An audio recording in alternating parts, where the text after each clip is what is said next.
नमस्कार बंधु माने आपण मानंकु आम एही चैनल को हृदयर सहित स्वागत। बंधु माने आज आमे आपणंकु शिव पुराण रो कोटि रुद्र संहितारे वर्णित महाशिवरात्रि रो एक अद्भुत भावपूर्ण और शिक्षादायक कथा कहिबाकु जाउछु।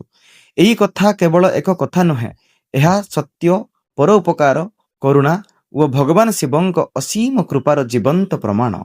बंधु माने एही कथा पौराणिक कालर गोटे अत्यंत घन भयंकर और निर्जन जंगल थिला। सेही जंगल रे मनुष्यर पादचिन्ह अति दुर्लभ थिला। सेठारे वन्य पशु, हिंस्र जंतु और अजଣା भय सबुबेले घुरुथिला।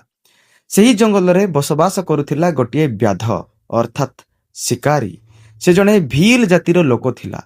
तांकर परिवार बहुत बड़ थिला। वृद्ध माता पिता थिले, एक पत्नी और केतेक छोट छोट पिलांक सहित सी बसवास करुथिला। व्याध शरीर रे बहुत बल थिला, किंतु मनरे सेहीपरि क्रूर और निर्दय थिला। से प्रतिदिन जंगल को जाई हरिण, खरगोश माने ठेकुआ, पक्षी और अन्यान्य पशु मानंकु मारुथिला। चोरी, हिंसा और अन्याय करी से निज परिवार को पालन पोषण करुथिला। बंधु माने से शिशु कालरू माने छोट बेलरू केबे मध्य कोनोसी पुण्य कर्म करि नथिला। ना देवतांकु पूजा करिथिला, ना ही कोनोसी व्रत करिथिला, ना दान करिथिला, ना ही कोनोसी धर्म करिथिला। तांको जीवन केवल हिंसा और पापरे पूर्ण थिला। बंधु माने एही बळी भाबरे दिन परे दिन, वर्ष परे वर्ष बीतीगला। हठात गोटिए दिन आसिला, फाल्गुन मासर कृष्ण पक्षर चतुर्दशी अर्थात महाशिवरात्रि। समग्र पृथ्वी रे सेही दिन भगवान शिवंक पूजा और व्रत जागरण हेउथिला। किंतु जंगल रे रहुथिबा व्याध ए सब विषय रे किछि जानि नथिला। सेही दिन तांको घरे अवस्था बहुत दयनीय थिला। माता पिता दुर्बल होई पड़िथिले, पत्नी भूकरे निराश होई पड़िथिला। छोट पिला माने कांदी कांदी कहउथिले, बापा आमको भोक लागुछि, आमको खाइबाकु दियो।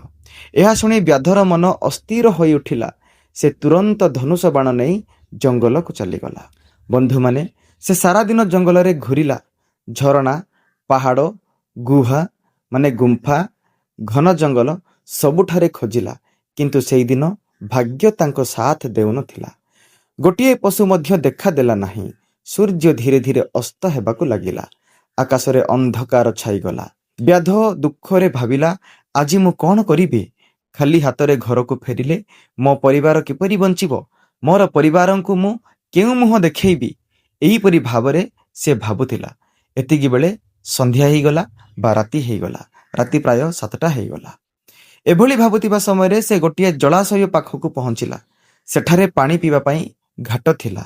व्याध भाबिला, राति रे केही ना केही पशु एठाकु पानी पीवाकु आसीबो। से गोटिए बेल गच्छ उपरे पानी नेइकी चढ़ीगला। से बसिला। से जानि नथिला सेही बेल गच्छ तळे भगवान शिवंक शिवलिंग विराजमान करुथिले।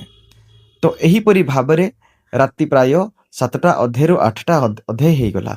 माने एही समय महाशिवरात्रि रो प्रथम प्रहरर समय थिला। ठीक एतिकी बेले गोटिए तृष्णार्त हरिणी अर्थात शोषरे जुडुबुडु हेउथिबा, आउटु पाउटु हेउथिबा हरिणी पानी पीबाकु आसिला। व्याध बाण लक्ष्य कला। सेही समय तांको हातरू पानी और बेलपत्र शिवलिंग उपरे पड़ीगला। एभली भावे भगवान शिवंक प्रथम प्रहरर पूजा संपन्न हैला। सेपटे हरिणी भयभीत हेइकी कहिला, हे व्याध, मो पिला माने आश्रम रे अछंती, मु सेमानंकु सुरक्षित करी फेरी आसीबी।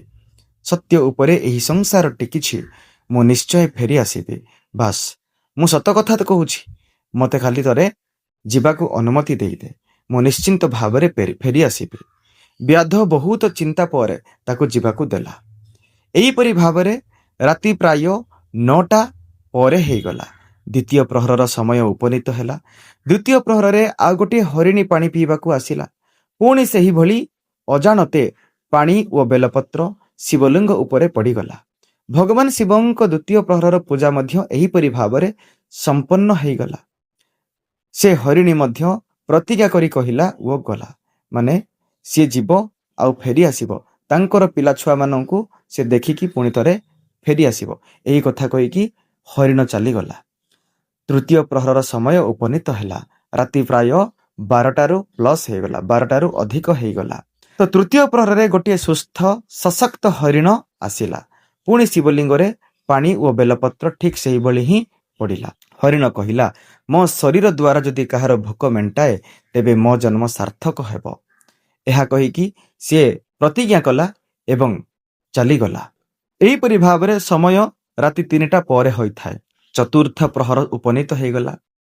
ତ 3ଟି ହରିଣ ଓ ସେମାନଙ୍କ ପିଲାମାନେ ଏକା ସାଥିରେ ବ୍ୟାଧ ପାଖକୁ ଫେରିଲେ। ସେହି ସମୟରେ ଚତୁର୍ଥ ପ୍ରହରର ପୂଜା ସମ୍ପନ୍ନ ହେଲା। ବ୍ୟାଧର ସମସ୍ତ ପାପ ଭସ୍ମ ହୋଇଗଲା। ତାଙ୍କ ହୃଦୟ ପରିବର୍ତ୍ତିତ ହୋଇଗଲା। ସେ ବାଣ ଛାଡ଼ିଦେଲା। ସେ ସମସ୍ତଙ୍କୁ ମୁକ୍ତ କରିଦେଲା। ଏହାପରେ ଭଗବାନ ଶିବ ପ୍ରସନ୍ନ ହୋଇ ବ୍ୟାଧକୁ ଦର୍ଶନ ଦେଲେ ଓ ତାଙ୍କୁ ଆଶୀର୍ବାଦ ଦେଲେ। ବନ୍ଧୁମାନେ, ଏହି କଥା ଆମକୁ ଶିଖାଏ ସତ୍ୟ, ପରୋପକାର ଓ ଭଗବାନ ଶିବଙ୍କ କୃପା ସବୁଠାରୁ ବଡ଼। ତେଣୁ ମହାଶିବରାତ୍ରିର ମହତ୍ଵ ଏତେ ଅଧିକ ଯେ ଆପଣ ଜାଣତରେ ହଉ ଅଥବା ଅଜଣାତରେ ହଉ, ଯଦି ଆପଣ ଶିବରାତ୍ରି ପାଳନ କରୁଛନ୍ତି ତେବେ ତାହାର ଫଳ ଆପଣଙ୍କୁ ନିଶ୍ଚିନ୍ତ ଭାବରେ ମିଳିବ। ତେଣୁ ଆପଣ ନିଶ୍ଚିନ୍ତ ଭାବରେ ମହାଶିବରାତ୍ରି ପାଳନ କରନ୍ତୁ। ଆପଣ ନିକଟସ୍ଥ ମନ୍ଦିରକୁ ଯାଇକି ମଧ୍ୟ ଆପଣ ପାଳନ କରିପାରିବେ ଅଥବା ନିଜ ଘରେ ମଧ୍ୟ ଆପଣ ପାଳନ କରିପାରିବେ। ଯଦି ଆପଣ ନିକଟସ୍ଥ ମନ୍ଦିରକୁ ଯାଇକି ପାଳନ କରିବାକୁ ଚାହୁଁନାହାନ୍ତି, ନିଜ ଘରେ ପାଳନ କରିବାକୁ ଚାହୁଁଛନ୍ତି, ତେବେ ମୁଁ ଆପଣଙ୍କୁ ଏହି ଚ୍ୟାନେଲରେ କେମିତି ଆପଣ ମହାଶିବରାତ୍ରିରେ ଷ୍ଟେପ୍ ବାଇ ଷ୍ଟେପ୍ ପୂଜା କରିବେ, ମାନେ କମ୍ପ୍ଲିଟ୍ ପ୍ରୋସେସ୍ ମୁଁ ଆପଣଙ୍କୁ ବତେଇବି। ମନ୍ତ୍ର ସହିତ କେମିତି ଆପଣ ଭଗବାନ ଶିବଙ୍କର ଶିବଲିଙ୍ଗକୁ ଆପଣ ସ୍ଥାପନ କରିବେ, କେମିତି ଆପଣ ପ୍ରାଣ ପ୍ରତିଷ୍ଠା କରିବେ। ସାଧାରଣତଃ ଏହି ଦିନ ପ୍ରାଣ ପ୍ରତିଷ୍ଠା କରାଯାଏ ନାହିଁ, ତଥାପି ମୁଁ ଆପଣଙ୍କୁ ବତେଇବି। ତାପରେ କେମିତି ଆପଣ ଅଭିଷେକ କରିବେ।